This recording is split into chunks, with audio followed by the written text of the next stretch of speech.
Good morning students. आज आप कर रहे हैं बेटा alpha beta and gamma ray Spectra चल रहा सी अपना चैप्टर। उस चैप्टर दे विच नैक्सट जिहड़ा अल्फा डिके दा टॉपिक है that is energetics of alpha decay. कहने दा मतलब है कि अल्फा डिके जदों हुंदा है कोई भी न्यूक्लीयर रिएक्शन है उहदे च लार्ज अमाउंट ऑफ एनर्जी निकलन की पॉसिबिलिटी हुंदी है ਤਾਂ ਉਹ એનર્ਜੀ ਜਿਹੜੀ ਰਿਲੀਜ਼ ਹੁੰਦੀ ਹੈ ਇਨ ਦਾ ਡਿਕੇ ਪ੍ਰੋਸੈਸ ਉਹ એનર્ਜੀ ਜਿਹੜੀ ਹੈ ਉਹ ਡਾਟਰ ਨਿਊਕਲੀਆਈ ਕੈਰੀ ਕਰਦਾ ਹੈ ਜਾਂ ਐਲਫਾ ਪਾਰਟੀਕਲ ਕੈਰੀ ਕਰਦੇ ਨੇ ਜਾਂ ਮੀਨਸ ਉਹਨਾਂ ਚੋਂ ਕਿਹੜਾ ਜ਼ਿਆਦਾ એનર્ਜੀ ਕੈਰੀ ਕਰ ਸਕਦਾ ਹੈ। ਕਲੀਅਰ ਹੈ, ਇਹ ਆਪਾਂ ਨੇ ਫਾਈਂਡ ਆਊਟ ਕਰਨਾ ਹੈ। ਇਹੀ ਇਹਦਾ એનર્ਜੈਟਿਕਸ ਆਫ ਐਲਫਾ ਡਿਕੇ। ਹੁਣ ਮੀਨਸ ਇਹ ਕਾਮਨ ਆਪਾਂ ਸਿੰਬੋਲਿਕ ਫਾਰਮ 'ਚ ਲਿਖਿਆ ਹੈ ਕਿ ਸਪੋਜ਼ ਤੁਹਾਡੇ ਕੋਲ ਐਕਸ ਕੋਈ ਐਲੀਮੈਂਟ ਹੈ, ਉਹਦਾ ਮਾਸ ਨੰਬਰ ਏ ਹੈ, ਐਟੋਮਿਕ ਨੰਬਰ ਜ਼ੈਡ ਹੈ।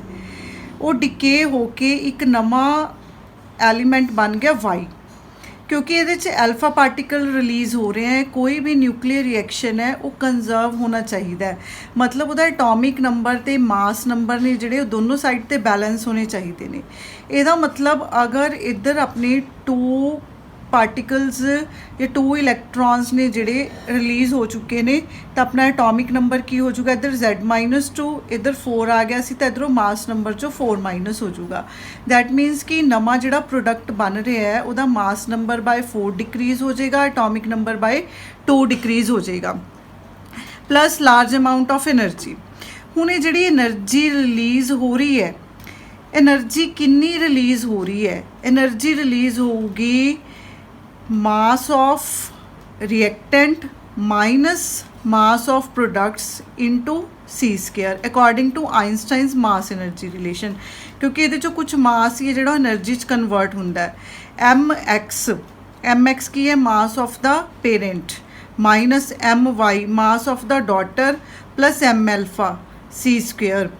This release energy shared by both daughter nucleus and alpha particle. हुण ये जिहड़ी एनर्जी रिलीज़ हो रही है किने किने शेयर करनी है ना, दोनों ने शेयर करनी है।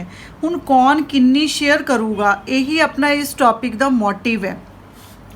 दैट मीनस कि Q will be shared by T Y plus T alpha. T Y मतलब एनर्जी है वाई दे लई डॉटर दे लई plus T alpha for alpha particle according to principle of conservation of momentum. अगर असी कंजरवेशन ऑफ मोमेंटम का principle लगाने तो देखो बेटा अगर एक्स स्टेशनरी है, अगर अपना ये एक्स जिहड़ा है ये स्टेशनरी है, इसका मतलब इधर 0 हो गया। It is equal to M Y V Y plus M alpha we alpha, मतलब डॉटर का मोमेंटम तो एल्फा पार्टिकल का momentum. That means M Y V Y is equal to minus M alpha we alpha. तो इत्थे असीं minus sign नूं छोड़ देंगे, मैगनीट्यूड फॉर्म च लै रहे हैं तो M Y V Y is equal to M alpha we alpha अपने कोल बन गया। क्लीयर है, कंजरवेशन ऑफ मोमेंटम अप्लाई कर रहे हैं। ये तो आप वी वाई की वैल्यू फाइंड आउट कर लाँगे। वी वाई की वैल्यू होगी M alpha we alpha upon M Y. हुण जिहड़ी क्यू एनर्जी रिलीज़ हो रही है that is actually in the form of kinetic energy of alpha particle and the daughter nuclei. एक क्यू एनर्जी इन्हां दी काइनेटिक एनर्जी की फॉर्म च अपीयर होगी। That means Q is equal to 1/2 M alpha we alpha square 1/2 M Y V Y square. आप इनू alpha की form च लिख लेने 1/2 M alpha we alpha square plus 1/2 M Y. V Y सारा कितना सी? वी वाई सीगा M alpha we alpha upon M Y, क्योंकि स्केयर सी तो सारिया वैल्यूज़ का की बन गया स्केयर बन गया। सो ये आप 1/2 M alpha we alpha square है जोड़ा वो कॉमन ले लें। कॉमन ले रहे हैं तो 1 प्लस देखो 1/2 M alpha we alpha square जो असी कॉमन कढ़ लिया ये साढ़े कोल पिछे की बच गया एम एल्फा बच गया और एक एम वाई दे नाल एक एम वाई कैंसल हो जाना सी, तो ये अपने कोल क्यू की वैल्यू आ गई। सो अगर असी ये तो नैक्सट देखते हैं तो 1/2 M alpha we alpha square into इत्थे की लेना एलसीएम ले लो, एम वाई अपने को एलसीएम आ गया। So m y plus M alpha is equal to q, m y m alpha is equal to q. So 1/2 M alpha we alpha square ये सारी वैल्यू उधर चली गई, m y upon M y plus M alpha into q बन गए, सारी value इधर चली गई। ये एक्चुअली एनर्जी कादी सी काइनेटिक एनर्जी एल्फा पार्टिकल्स की एनर्जी है। So m y upon M y plus M alpha into q t alpha approximately. ਹੁਣ अगर आप इक्वेशन देखिए, इस इक्वेशन के अकॉर्डिंग अगर आप देखते हाँ तो वाई का जोड़ा मास है वो कितना है, A-4 है, तो आप की लिख लिया A-4, नीचे MY पे है A-4, एल्फा पार्टिकल्स का मास कितना है 4 है, तो इत्थे की आ गया 4 आ गया। क्लीयर है इक्वेशन किमें लिखिए बेटा, अपनी इक्वेशन तो जी बेसिक इक्वेशन है आह वाली, इस इक्वेशन तो आप मास लिख लिया डॉटर का ते एल्फा का। सो इत्थे 4 नाल 4 कैंसल हो जाऊगा, A-4/A/Q बन गया। ये एल्फा पार्टिकल दी कैनेटिक एनर्जी का एक फार्मूला बन गया। मीनस अगर सानू क्यू पता है, क्यू मतलब टोटल एनर्जी रिलीज जिंदा रिएक्शन सानू पता है, तो असीं उतों एल्फा पार्टिकल की कैनेटिक एनर्जी फाइंड आउट कर सकते हैं। तो थोड़ियां बुक्स दे विच बेटा एक एग्जाम्पल है रेडियम की, एटॉमिक नंबर 86, मास नंबर 222। कहते कि अगर ये डिके होंदा तो इस एनर्जी रिलीज होंदी है 5.587 MeV। क्लीयर है। तो एल्फा पार्टिकल की एनर्जी फिर कितनी होगी, देखो ए मास नंबर है, मास नंबर कितना हो गया 222 पुट करता -4, नीचे 222 इंटू कितनी एनर्जी रिलीज़ हुई सी 5.587 MeV। अगर असीं इसनूं कैलकुलेट करते हैं तो 5.486 MeV आ गया। ये किहदी एनर्जी है, ये एल्फा पार्टिकल की एनर्जी है।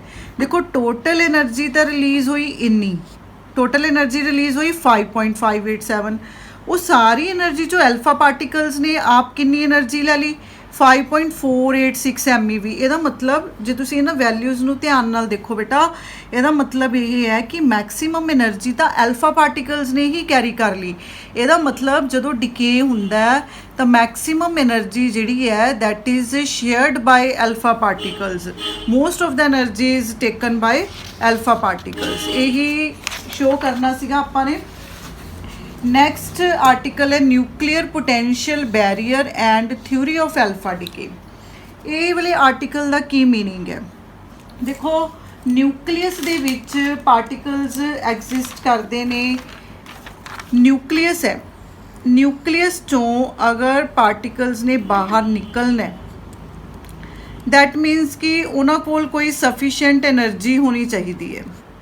अगर उन्होंने न्यूक्लियस चो बाहर निकलना है तो उन्होंने को एक सफिशेंट एनर्जी होनी चाहिए तो वो बाहर निकल सकणगे।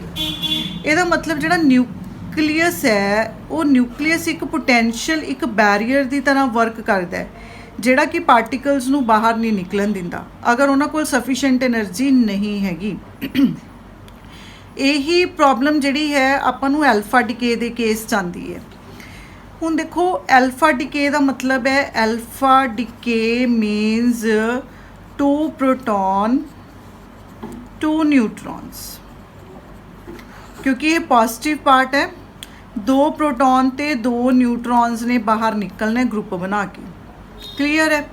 हुण जे बाहर निकलने तो एक सफिशेंट अमाउंट ऑफ एनर्जी चाहिए है, पर जिहड़ियां कैलकुलेशनस ने, कैलकुलेशनस ये शो करदियां ने कि जिहड़े एल्फा पार्टिकल्स बाहर निकलते हैं, या पिछे जिहड़ा सी गीगर नटल लॉ पढ़िया है उहदे च भी आपां ने एक पॉइंट दे विच इह पढ़िया कि जिहड़े एल्फा पार्टिकल ने वो maximum 4 to 8 MeV energy possess करते हैं।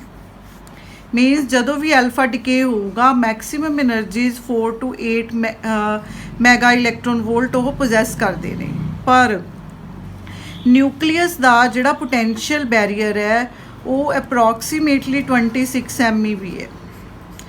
ਇਹਦਾ मतलब ये है कि जे न्यूक्लियस चों एल्फा पार्टिकल्स ने बाहर निकलना है तो उन्होंने कोल 26 MeV एनर्जी होनी चाहिए है।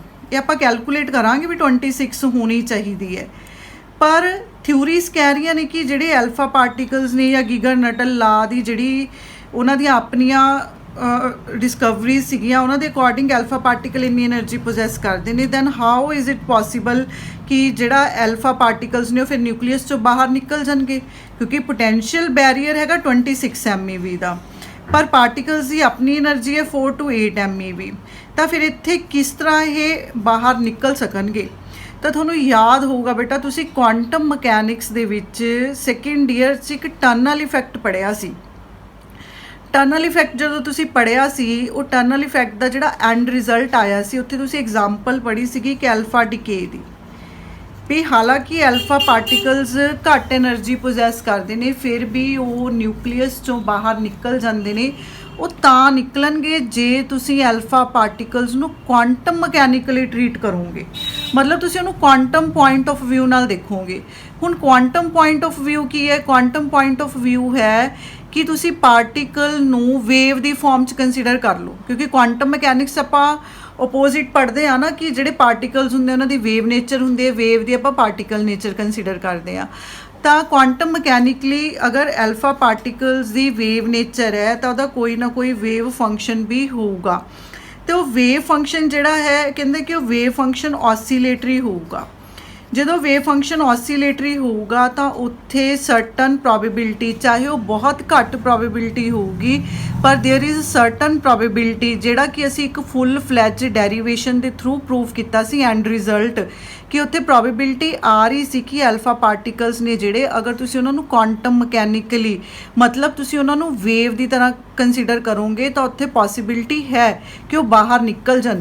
ਉਹ ਪੋਸੀਬਿਲਿਟੀ ਕਿੱਥੋਂ ਪਤਾ ਲੱਗਦੀ ਹੈ? ਉਹ ਜਿਹੜੀ ਇਕੁਏਸ਼ਨ ਜਿਹੜੀ ਆਪਾਂ ਨੇ ਡੈਰੀਵੇਸ਼ਨ ਕੀਤੀ ਸੀਗੀ ਉੱਥੇ, ਉਹੀ ਡੈਰੀਵੇਸ਼ਨ ਦਾ ਐਂਡ ਰਿਜ਼ਲਟ ਸਾਨੂੰ ਫਿਰ ਇਹ ਕਲੀਅਰ ਕਰਦਾ ਹੈ ਕਿ there is finite probability to escape the alpha particles from the nucleus. ਤਾਂ ਇਨੀਸ਼ੀਅਲੀ ਆਪਾਂ ਹੁਣੇ 26 MEV ਦਾ ਕਨਸੈਪਟ ਦੇਖਦੇ ਹਾਂ ਕਿ ਪੋਟੈਂਸ਼ੀਅਲ ਬੈਰੀਅਰ ਹੈ ਜਿਹੜਾ ਉਹ 26 MEV એનર્ਜੀ ਹੈ ਜਿਹੜੀ ਉਹ ਪੋਜੈਸ ਕਰਦਾ ਹੈ।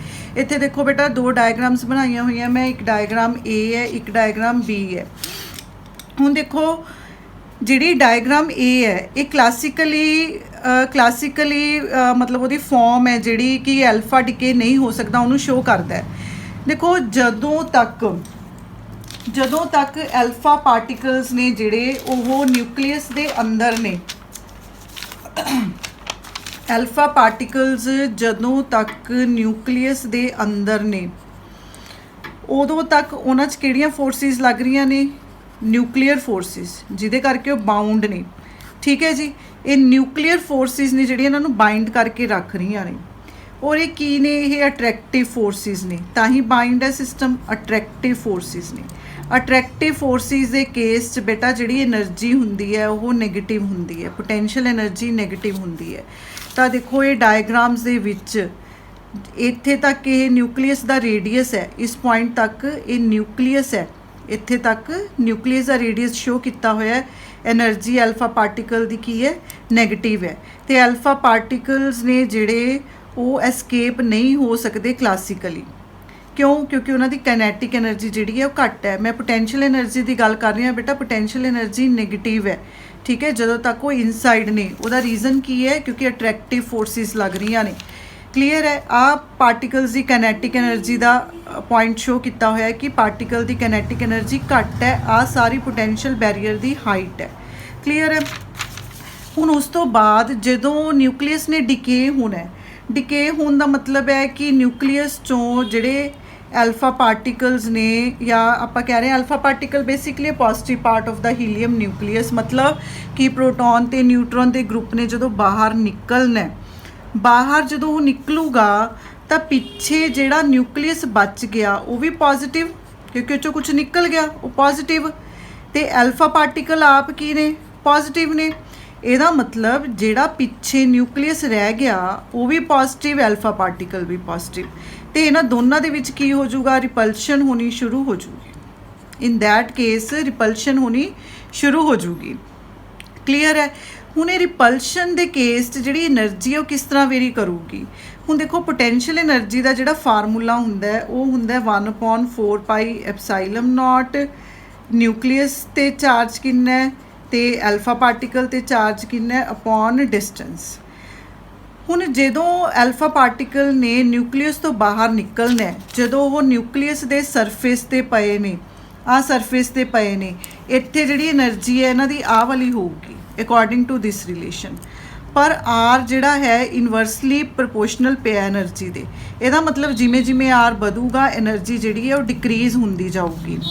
ਦੈਟ ਮੀਨਸ ਕਿ ਜਿਵੇਂ ਜਿਵੇਂ ਐਲਫਾ ਪਾਰਟੀਕਲ ਨਿਊਕਲੀਅਸ ਤੋਂ ਦੂਰ ਜਾਣਗੇ रिपल्शन हो रही है, रिपल्शन होनी शुरू होगी क्योंकि alpha particles outside the nucleus उन्होंने डिके प्रोसैस चो आउटसाइड द न्यूक्लियस आना शुरू हो गई। तो इस पॉइंट ते पोटेंशियल एनर्जी मैक्सिमम होगी, उस तो बाद ये डिके होना एक घटना शुरू हो जूगी। पोटेंशियल एनर्जी क्यों घटनी शुरू हो जूगी? क्योंकि न्यूक्लियस तो दूर जा रहे अल्फा पार्टिकल, तो जिमें जिमें डिस्टेंस न्यूक्लियस तो बढ़ती जाऊगी, देखो आ वाला डिस्टेंस, एनर्जी जिहड़ी है वो इनवर्सली प्रोपोर्शनल टू 1/r बन जूगी। दैट्स वाई कर्व बेटा इस तरह शो की हुई है। तो क्लासिकली जिहड़े अल्फा पार्टिकल्स ने वो ना एंटर कर सकते हैं ना वो लीव कर सकते हैं, क्योंकि पोटेंशियल बैरीयर की हाइट ज़्यादा है। उस तो बाद बी डायग्राम है जिहड़ी, बी डायग्राम क्वांटम सिस्टम नूं शो करती है।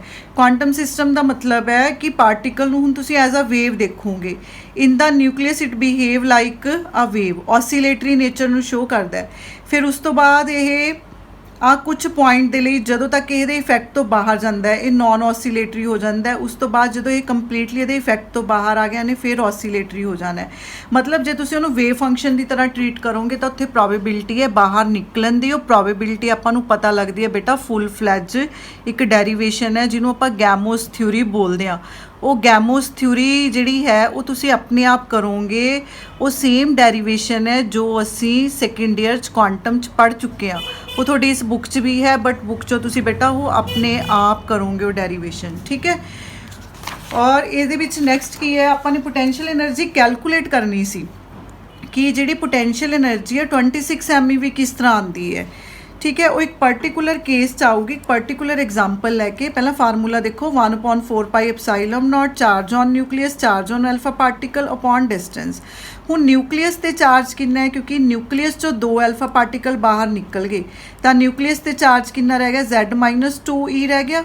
अल्फा पार्टिकल ते चार्ज कितना है, 2e है। क्लीयर है, अल्फा पार्टिकल ते चार्ज कितना है, 2 इलैक्ट्रॉन जिन्ना है।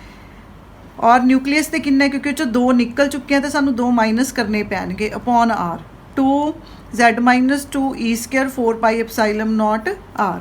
हुण अगर असी एग्जाम्पल लैने पर्टिकुलर यूरेनियम की, यूरेनियम के case atomic number 92 mass number 238, तो इतने वैल्यूज़ पुट करो 1/4πε0 की 9 × 10⁻⁹ 290 बन गया। देखो 92, देखो एटॉमिक नंबर 92 है न्यूक्लियस का, 90 रह गया, 2 माइनस करके चार्ज कितना 1.6 × 10⁻⁻19 का स्केयर, नीचे न्यूक्लियस का साइज़ 10⁻⁻14।